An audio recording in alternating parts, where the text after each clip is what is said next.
All right, we're going to do section 9.2. So we're going to be doing a test of significance for a proportion. So for P. 9.3 we'll do it for means. So we'll be doing for mu in 9.3. So again, just like the confidence intervals, we have to check conditions for before we can conduct a test. And how are they different from the conditions for doing a confidence interval? And there really is just one difference. We still have to have our randomness. We still want to have our independence. Again, don't say sample size, actually use the number. I've noticed on a couple homeworks that you're just saying sample size when you have to show that that number is less than 10%, and our normality check. Now in the confidence intervals, we used p hat. So p hat we used in the confidence intervals. We will use p from the null hypothesis.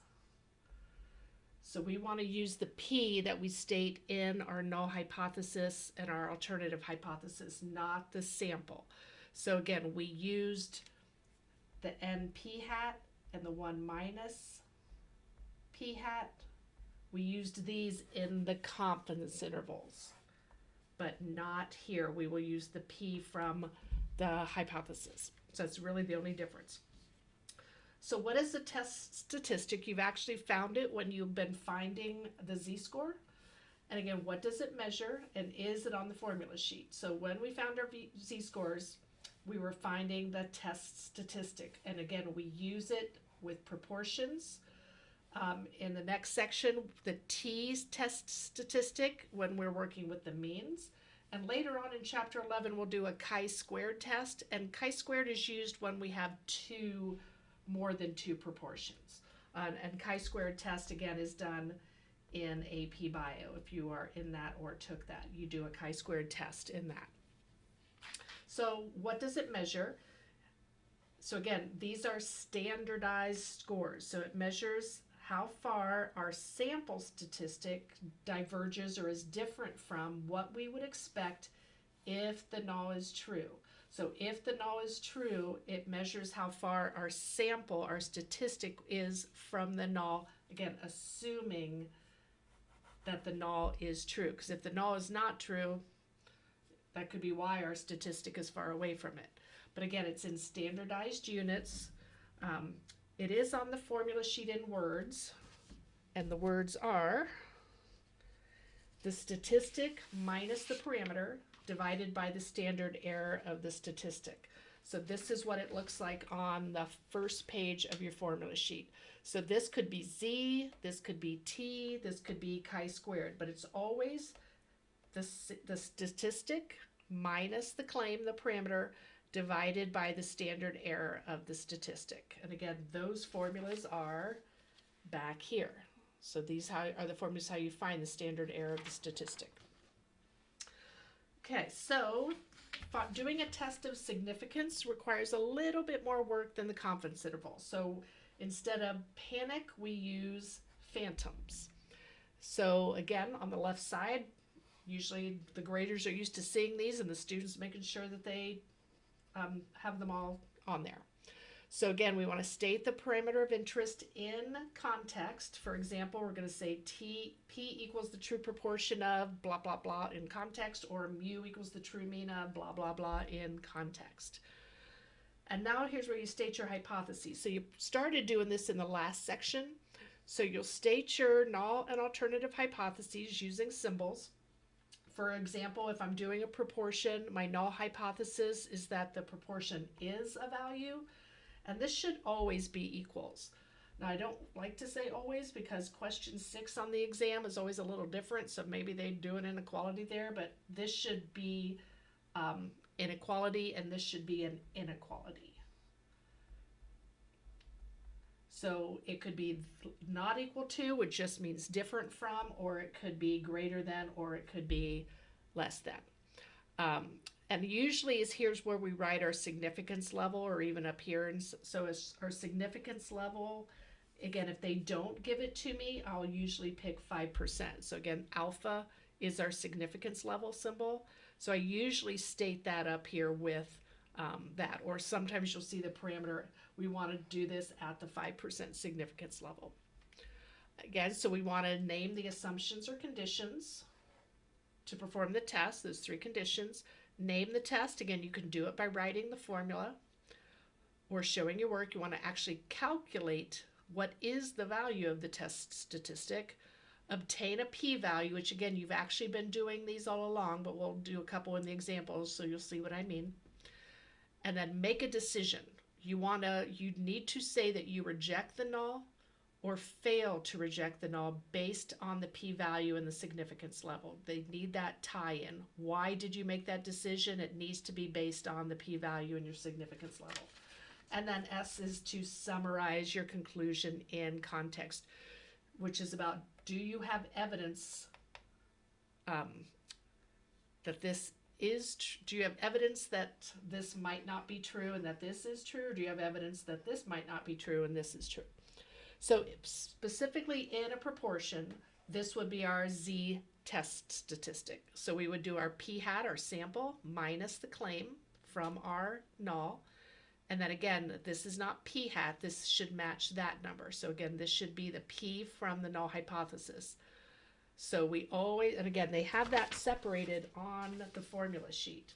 So here they're showing the p-hat and 1 minus p-hat, and here they're showing it as not the p-hat. So you want to use this one now.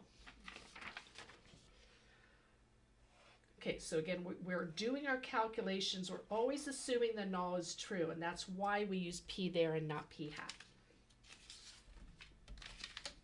Okay, so we're going to do an example.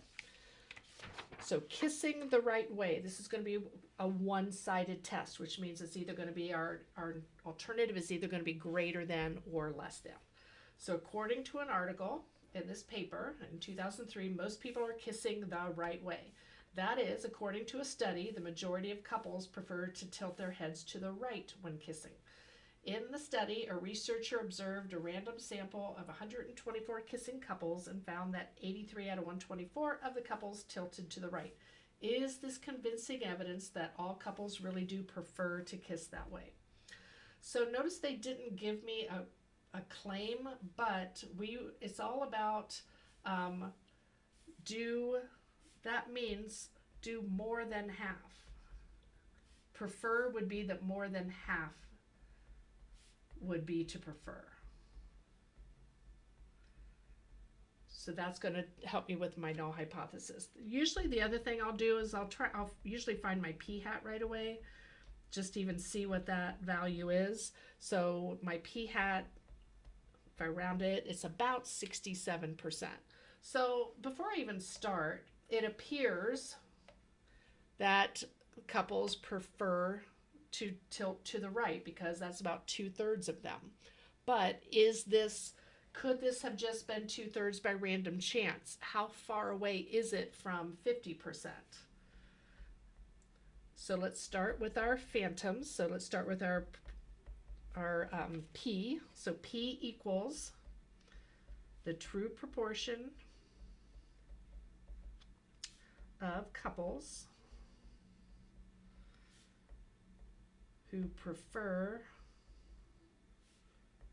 to tilt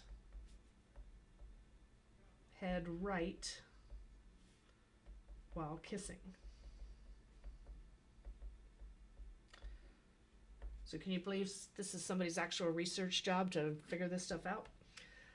So H, let's state our hypotheses. So our null hypothesis, again, a lot of people just do this, but that doesn't use the parameter. We will need to use our parameter. So the null hypothesis is that there is no preference, so we would expect 50% to say right and 50% to say left. The alternative, what makes it one-sided is that they prefer to tilt it to the right. So that's what makes our alternative. We think that it is greater than 50%. We think more than half the people prefer it. So I didn't mean to say or equal to, because that can't be in both.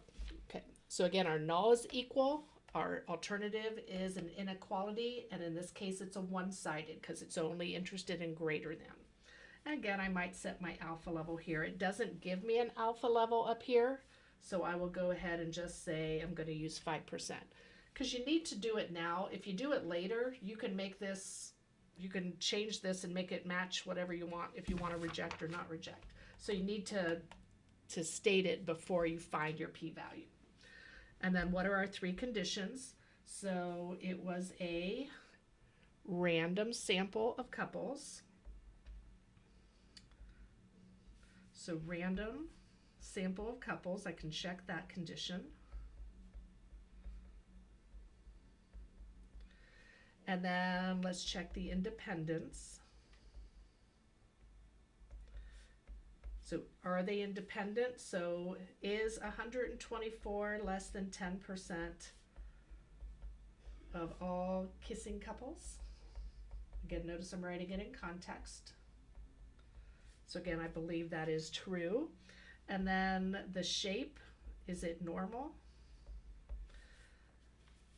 And in some books, they'll say large counts because large counts is what makes it normal. So the large counts or the normal check would be our NP. So if I did 124 times 0.5 and 124 times 1 minus 0.5, I get the same thing, 62. And both are greater than or equal to 10. So again, I can check that off. Okay, so there's my conditions. Naming the test. So again, I could name it with the a one proportion z-test, or I can show the formula. And I'm going to actually even show the formula when I do the work. So again, my formula to find the test statistic, I'm going to do the p hat minus p divided by our standard deviation. So in this case, our p hat was 0.67, our p was 0.5, and then down here we're doing 0.5, and then 1 minus 0.5 is also 0.5, and then our sample size was 124. So again, if I show a little bit more work, I get 3.79. So what does that mean? Again, if I did a rough sketch, remember our standardized scores is 0, 1, 2, 3 standard deviations to the right. So where is this? So the obtaining the p-value is, because again, a p-value is as extreme or even more extreme than this. So 3.79, our p-value is really, really tiny because it's way, way up there, almost 4 standard deviations above the mean. So our p-value, again, how do we do that? We're actually finding what's the probability that z is greater than 3.79. And again, remember how we can do this on our calculator. We can go to our distribution menu, so second vars. I'm going to do my normal CDF. My lower bound is the 3.79. My upper bound is a really big number. Again, this is standardized scores. If you even put 100 in there, you'd be okay. Because if you went from 3.79 to 100 standard deviations, again, standardized, our mean and our standard deviation are 0 and 1. So again, notice, again, if you say the p-value is 7.53, that's 753%. Remember, this is a really small number, so always be aware if they've moved it to scientific notation.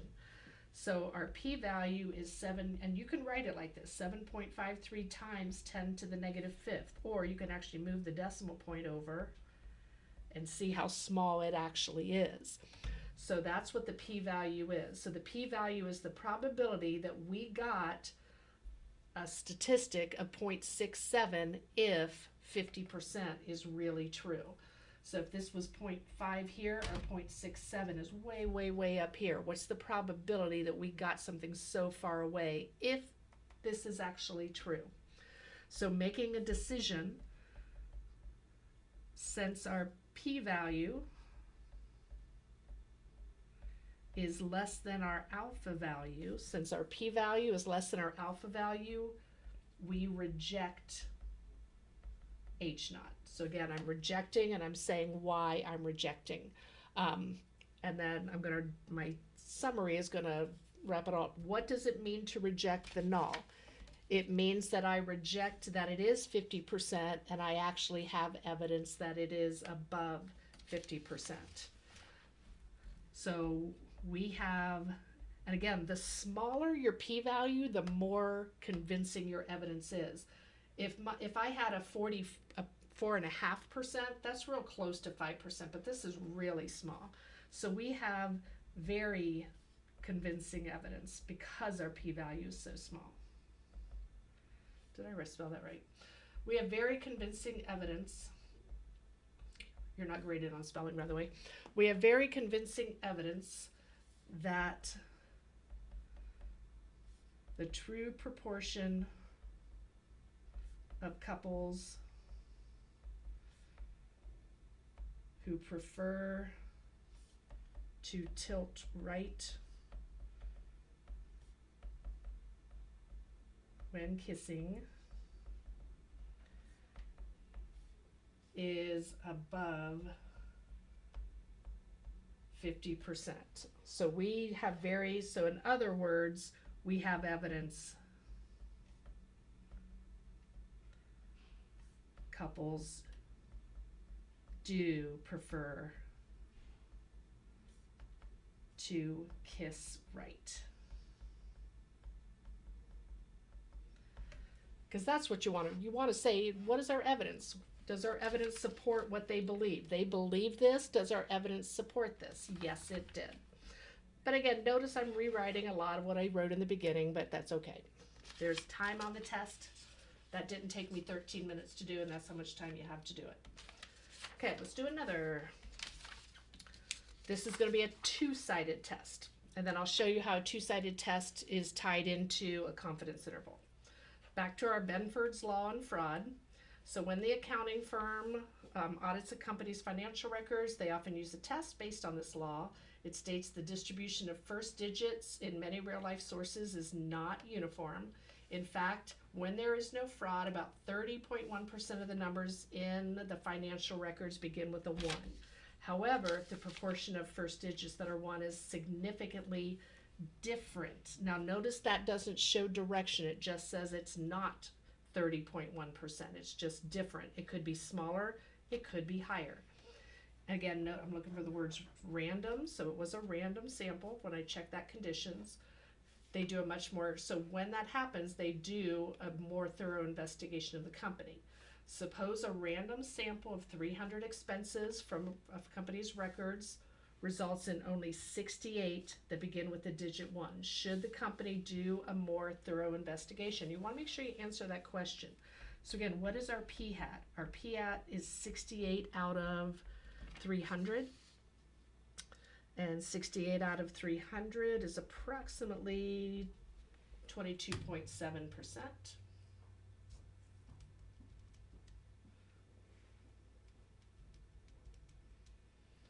Okay, so I can kind of see. So again, I kind of look 22.7%, 30.1%. It may be significantly different or it may not. It depends on the spread. It depends on the standard deviation, whether these are really far apart, and that's what the test tells us. So again, we're going to do our phantoms. So this time, P is the true proportion of the expenses that begin with the digit 1.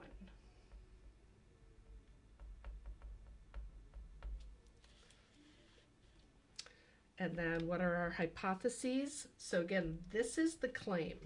So our null hypothesis is going to be that P is 0.301. Or you can use percentages. You could say 30 point, but when we put it in the calculator, we want it as a decimal anyway. And then our alternative, just different, means that it is not 0.301. Again, did they give me an alpha level up here? No, so I'm going to go ahead and again use our standard 5%. Our assumptions are going to be the same. Random sample of records.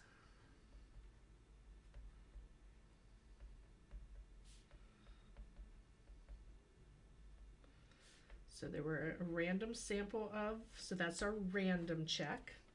And then our independence. I can assume that that 300 is less than 10% of all financial records.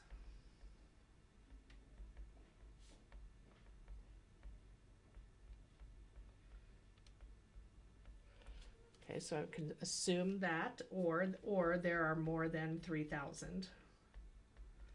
So you can always go that way. You don't have to do both, but some people prefer one or the other. So again, we can check that off, and then let's check the normal shape. Again, maybe it's safer to even say approximately normal because it's never exactly normal. So again, I want to use the P. I want to use the 0.301. So I want to say that 300 times 0.301 is 90.3.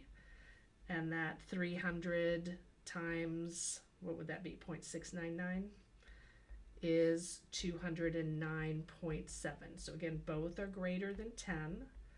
So I can check that condition. So all the conditions have been met. So again, name that test. We're doing a 1 prop z-test. So again, the test statistic is going to be z equals our 0.227 minus the claim 30.1%. And again, remember, we want to use this one, 0.301. And then the complement is 699 divided by the sample size. So if I do all that on the calculator, I'm going to get negative 2.79. Again, you should have in your mind that we are almost 3 standard deviations away again, which is again is going to be a pretty small p-value. Get a quick sketch. If that's where 0 is, if that's where our 0.301 is, we got something way down here where we're almost 3 standard deviations away. So again, but this is a 2-sided test. So not only are we finding this one, we're also finding the area on the other side that is symmetric. So this is a 2-sided test because of our alternative hypothesis. We're not only going to find this one, we're going to add the 2 together. So to get your p-value, again, if you want to do the probability that z is less than negative 2.79, you actually want to multiply that by 2 because that way you'll get the 2 sides. So if I just do, again, go back to my distribution menu, choose normal CDF. Now I'm going to put in,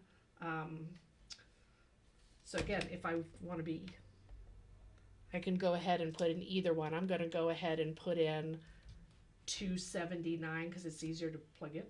So I'm going to put the 2.79 and find that. So that's going to be 2 times 0.002635. So if I double that, my p-value is actually still small, 0.0053. So again, notice I'm doubling it because it's 2 tails, which again, it's always why I like to draw a picture, because if I draw a picture, I won't forget to do that. I won't forget to double that area, because each area alone is 0.002635. So I need to add the 2 together. So again, our p-value is still small, so when I make a decision, since 0.0053 is less than our 5%, again, we are going to reject our null. So what does that mean? We have convincing evidence, because again, our p-value is pretty small. So we have convincing evidence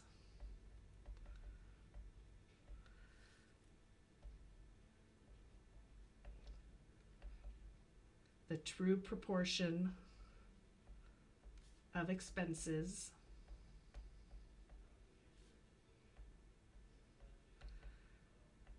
that have a first digit 1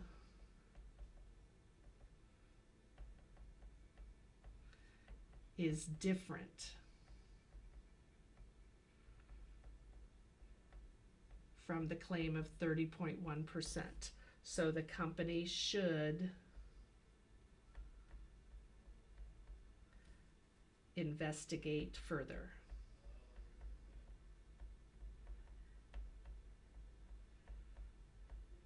Because again, the company should investigate further. I'm answering the question. Should the company do a more thorough investigation? Yes, they should.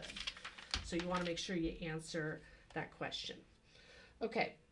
Can we do a confidence interval to decide between two hypotheses? So what's an advantage to using confidence intervals for this purpose? And why don't we always use them? They give us more info, but confidence intervals we can only use to match a two-sided test, and the standard errors are slightly different because we're using different values here. If this were a confidence interval, we would have used the 0.227 here. So it is slightly different. However, and again, this is our alpha level at 5%, that matches a 95% confidence interval. So when alpha is 5%, if I'm 95%, if I have a 95% confidence interval, then where am I rejecting? So if that's 95%, that's 2.5%, that's my rejection region. So if my value falls outside the confidence interval, that is like being below my alpha level. So that's how a confidence interval is tied to a two-sided hypothesis test. But again, if this were 10%, if alpha was 10%, I'd have to do 90%. If alpha was 1%, I would do 99% confidence interval to match. So 95% matches our 5% significance level. They give us the interval. We don't have to create it. It just says, does the interval provide convincing evidence the company should be investigated for fraud? So again, it's all about, yes, they should. Make sure you answer the question. Yes, because the claim of 30.1% is not in our interval.